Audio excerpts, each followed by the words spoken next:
অন্যতম সংগঠক ছিলেন তারেক রহমান। আমরা দীর্ঘ সময় একসাথে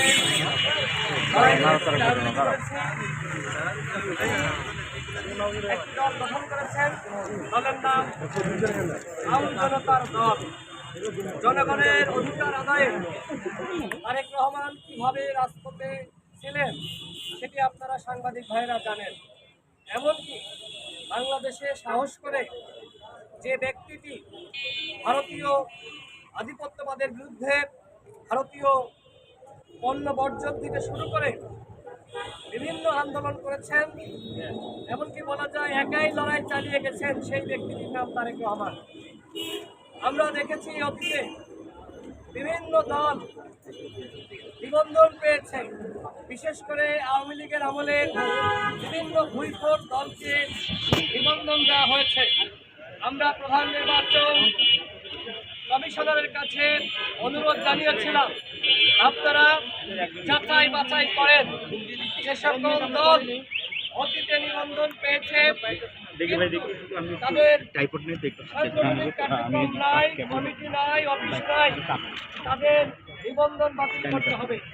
বিশেষ করে 24 দামি নির্বাচনের আগে যে সকল দলকে বিএনএল, সুপ্রিম পার্টি সহ যে সকল পার্টিকে বিজেপির মাধ্যমে নিবন্ধন দেওয়া হয়েছিল, আমরা প্রধান নির্বাচন কমিশনারকে এর আগে স্মারকলিপি দিয়ে অনুরোধ জানিয়েছিলাম এই দলগুলোর নিবন্ধন বাতিল করতে হবে।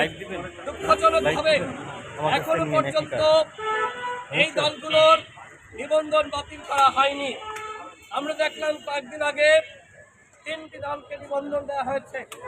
এনসিপি নিবন্ধন পেয়েছে, আমরা তাদেরকে শুভকামনা জানাই। কিন্তু আরও যে 2টি দল নিবন্ধন পেয়েছে, সেই দল দুটি সাংগঠনিক কার্যক্রম সম্পর্কে আমাদের সন্দেহ এবং সংশয় আছে। আমরা দেখেছি আম জনগণ পার্টি, যেটা আম জনতার নামের সাথে অনেকটা মিল রেখে আপনার এই নাম দেওয়া হয়েছে। আপনারা জানেন কিভাবে সেই ডেস্টিনির গ্রাহকদের টাকা লুটপাট করেছিল। সেই ব্যক্তিরা এখন দল গঠন করেছে, যাদের আমরা কখনোই 24-এর গণঅভ্যুত্থানের আগে বাংলাদেশে সাংগঠনিক কার্যক্রম পরিচালনা করতে দেখি নাই।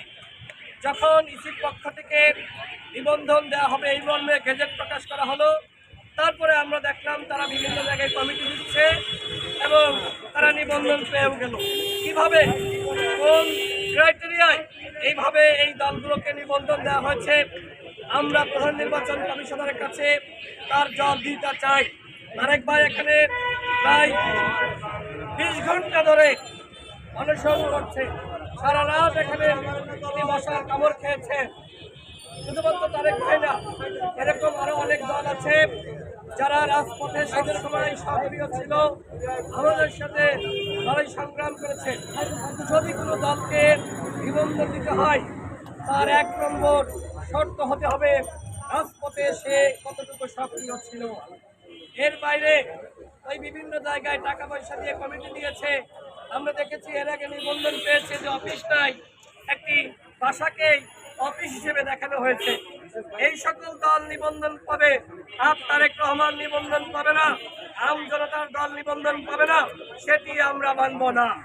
আজকে আমি আমার ব্যক্তিগত আবেগের জায়গা থেকে তারেক রহমানের সংগ্রামের প্রতি শ্রদ্ধা দেখানোর জন্য এখানে সহানুভূতি জানাতে এসেছি। আমি প্রধান নির্বাচন কমিশনারের কাছে যাব, তার সাথে কথা বলবো কোন প্রক্রিয়ায় অন্য দলগুলোকে নিবন্ধন দেওয়া হয়েছে আর কেন তারেক রহমান নিবন্ধন পায়নি, সেটি জানার জন্য প্রধান নির্বাচন কমিশনারের কাছে যাব এবং তার কাছে জানতে চাইব। এবং আমাদের স্পষ্ট কথা, যারা অতীতে নিবন্ধন পেয়েছে তাদেরও যাচাই বাছাই করতে হবে। এবং আমি আবার উল্লেখ করি, নিবন্ধন পাওয়ার 1 নম্বর শর্ত হতে হবে রাজপথের সক্রিয়তা। হাসিনার বিরুদ্ধে যারা লড়াই করেছে তাদেরকে নিবন্ধন দেওয়ার ক্ষেত্রে অবশ্যই গুরুত্ব দিতে হবে। আমি আজকে ব্যক্তিগত পর্যায় থেকে আমাদের রাজপথের সংগ্রামী সহযোদ্ধা, ভারতীয় আধিপত্য শক্তির বিরুদ্ধে লড়াকি সৈনিক, রাজপথের সংগ্রামী নেতা, 2018 সালের কুসংস্কার আন্দোলনে যিনি গুরুত্বপূর্ণ ভূমিকা রেখেছেন, বলা যায় যে কুসংস্কার আন্দোলন সৃষ্টি করেছেন। আমাদের গ্রেফতার করেছেন, সামনে থেকে দিয়েছি, কিন্তু এই আন্দোলনের এমনকি আমরা দেখেছি এই 24-এর গণঅভ্যুত্থানে তিনি আটক হয়েছিলেন। আমরা দেখেছি বিজেপির গাড়ি তিনি কিভাবে আটকে দিয়েছিলেন, গাড়ির সামনে এইভাবে দাঁড়িয়েছিলেন এবং সেই ছবি ভিডিও সারা দেশের মানুষকে জাগ্রত করেছিল। তিনি লাঠি হাতে দেশের মানুষকে রাজপথে নেমে আসার আহ্বান জানিয়েছিলেন। অবশ্যই এই তারেক রহমানের দল আম জনতার দলকে নিবন্ধন দিতে হবে। এই মুহূর্তে